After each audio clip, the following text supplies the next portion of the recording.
Thanks for staying with us, and if you're just joining, you're still watching Ways. Now, for some businesses, failure is the end of the world. For others, it's an exciting opportunity. While a growth mindset embraces challenges and learns over time to convert them to success, a fixed mindset sees challenges as static and sometimes they can't get over it. Now, saying that the business environment will always pose challenges to businesses, how does one's mindset impact on business growth and eventually its success?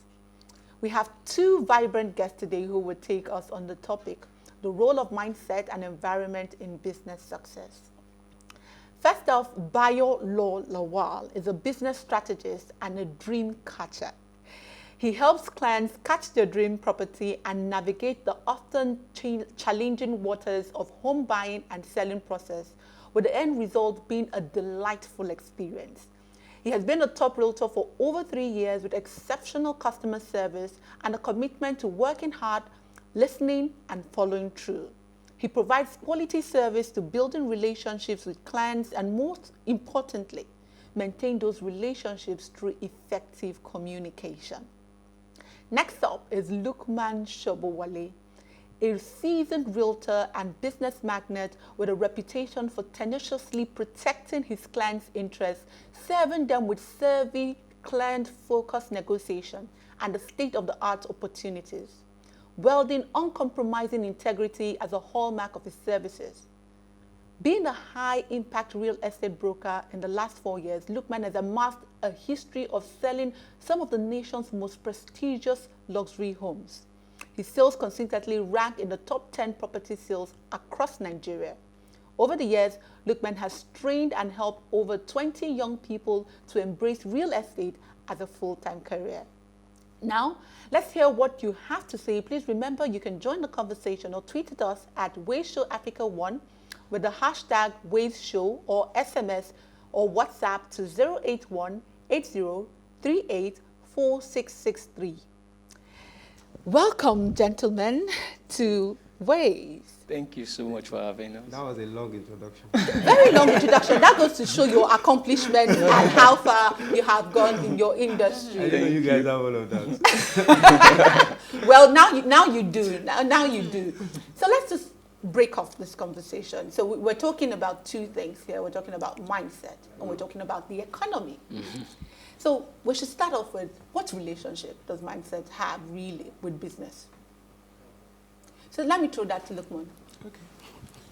Thank you. Thank you guys for having us. So I feel that, first of all, we need to discuss the idea of mindset. So mindset is just a set of beliefs that guides the world around you and how you also behave. It controls how you feel, how you react, and how you demonstrate your emotions to people.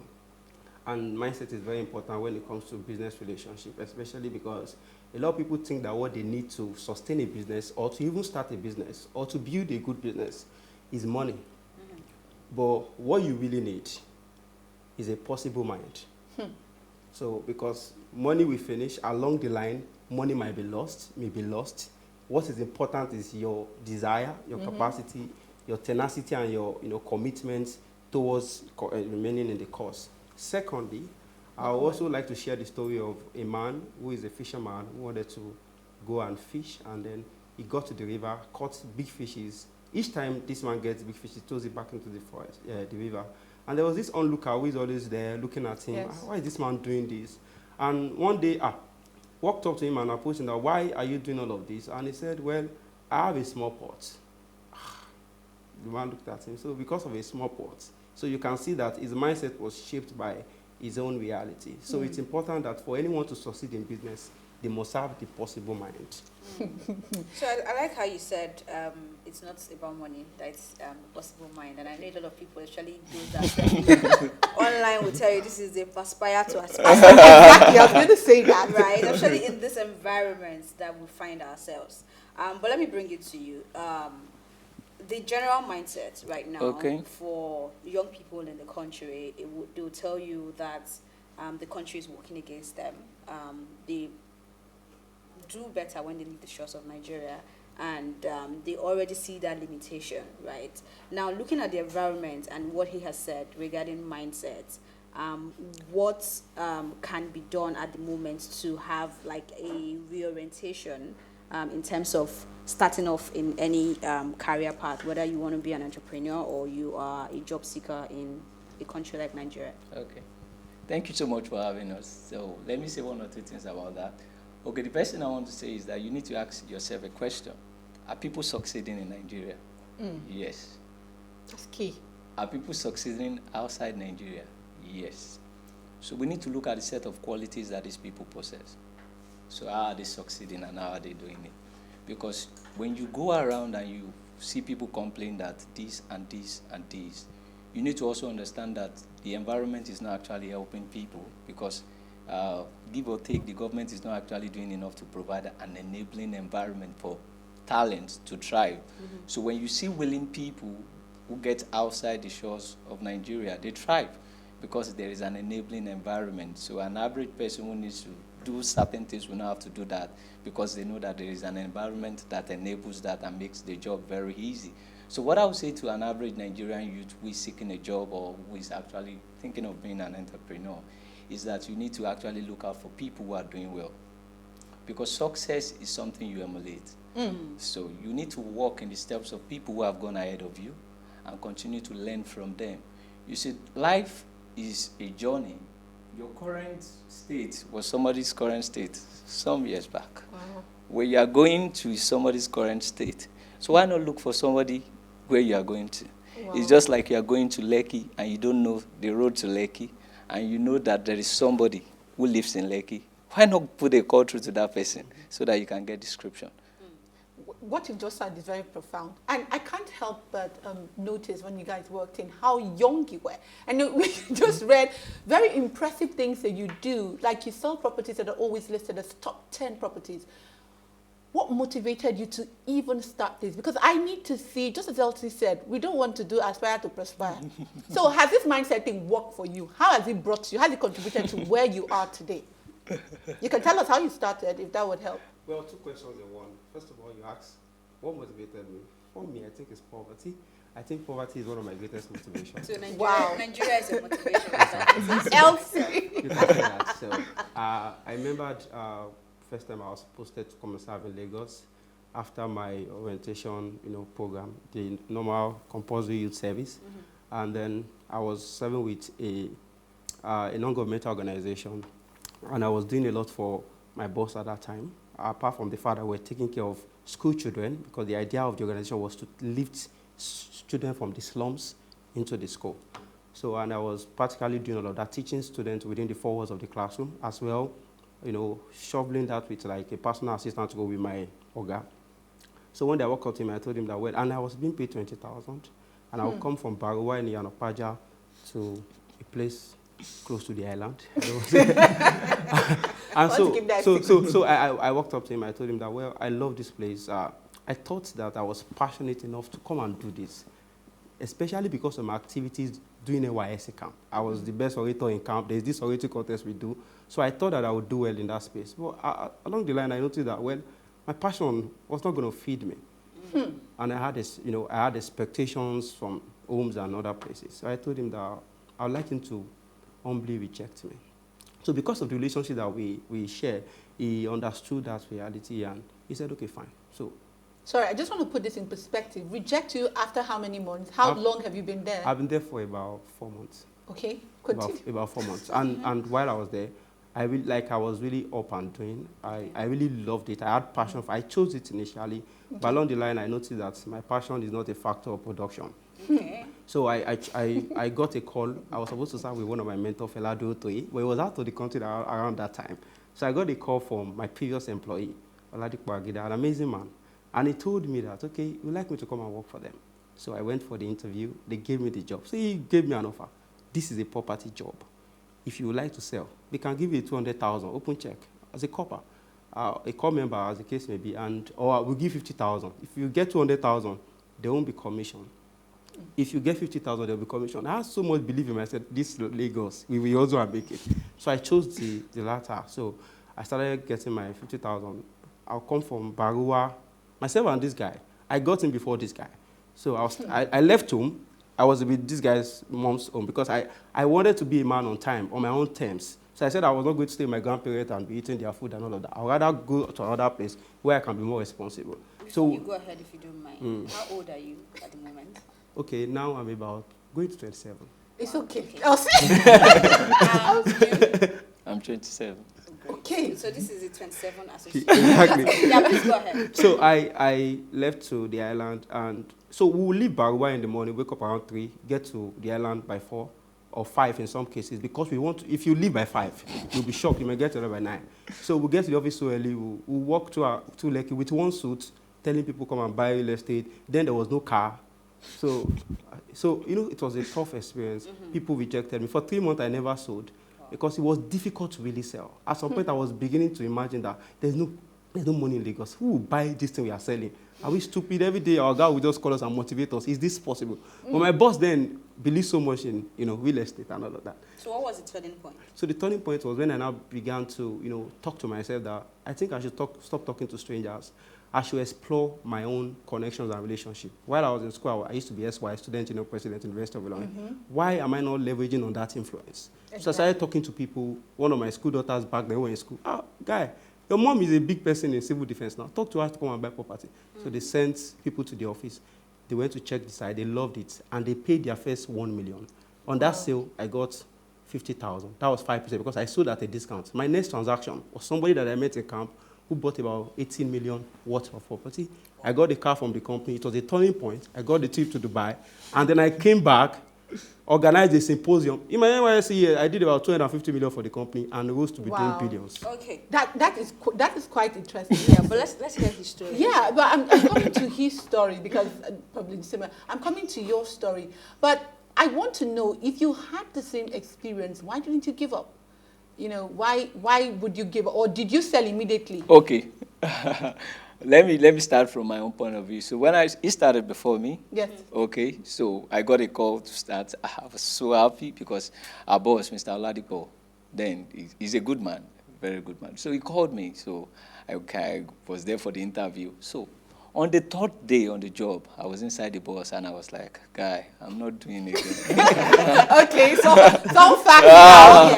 I'm not doing it again because I wasn't used to it. Woke up by 4. As you are brushing, you are praying, you are taking your bath at the same time, because you know that if you are late 5 minutes, you know what that means in Lagos traffic. Yeah. So sometimes, like you said, we get to the office, then we rest and wait for every other person to get to the office, then we can begin the day. So it was very tough. I didn't, for like 3 months or so, I think. My first day was 400,000 naira. It was like, you can't imagine. It was like a breakthrough. I was so happy. And when that first sale came in, I believe, I can do this thing. Okay. You just need that turning point. That one sale, you need it. It's very important, irrespective of the amount. You need it. So, despite the fact that you felt you couldn't do it, every day you still woke up, you still went to work. Yes. Now, for me, what I would ask is that, has the economic situation changed from then? What changed? Okay. Has it worsened? Has it improved? What changed? Okay, let me say this. Let me say this. We are on air. And life too. Yes. Let me say this. There is money in Nigeria. Please, what's capital letters. What's that song again? Money no dey Lagos. Believe me, there is money in Nigeria. We just closed a deal this evening worth 70 million naira. Okay. Yes, we are just coming from the deal. We started yesterday.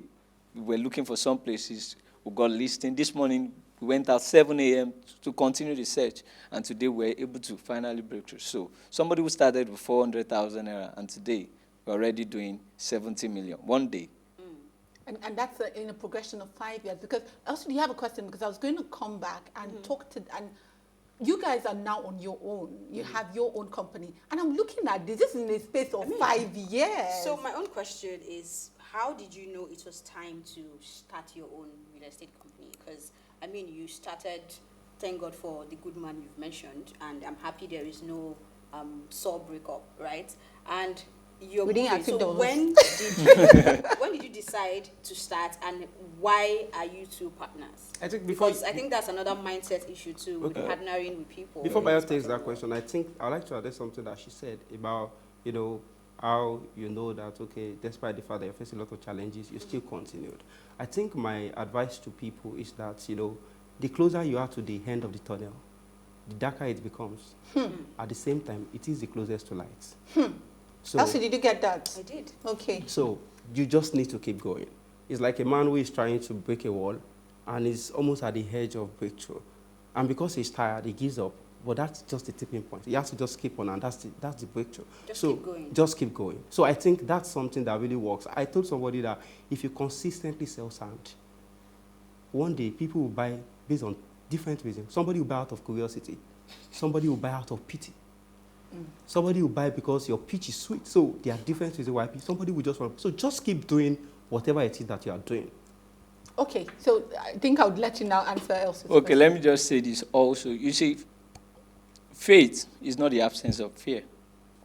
It is acting, even in that fear. Because, it's just like Nigeria today. We know there is a lot of insecurity. But I'm telling you, if I'm walking around with 9 to 10 police in Lagos, you know that there is something that can happen to you, right? Or maybe elsewhere in Nigeria where the insecurity is very high. Something can happen to you. But because of the level of security that you have, there is this confidence and peace within you that I can go through it. So let me go back to the question. So why do we think is the right time to start? You see, one of the things that young people have to understand is that there is no right time and there is no wrong time. Profound. It is very important. Are you going to start or you are not going to start? A lot of people want to talk about certain things in the industry, but we've had people who have no knowledge about this industry thriving today. So I asked the question, and this is my question. It's not about now. The question is, in the next 5-10 years, are you going to be here? And I want to say this, we are going to be here. that is very profound. Now, Elsie she asked the question you haven't answered, is that how did you partner with each other? Oh. Why didn't you see him as competition? And instead you saw him as a formidable force, because you're in the same business, you started at the same time, you're working for the same people. Why? Because it's strange. You should have broken out. Okay. Maybe hire him after you had you decided to partner. Okay, let me just say something about that, then I'll allow Lukman to also mention something about that. You see, Lukman is my very good friend, childhood friend. So he's my partner, not just in business, in life. Yes. So. Do you want to expand? Yes. In life. In life. So he's not. that way. Okay. We are both engaged, actually. Congratulations. He said not that way. Okay. So he's my partner. So he's somebody that knows so much about me. And then, when you understand people, it's best to work with people. And putting forces together, there is so much that we can do. So much. I have my strength. He has his strength.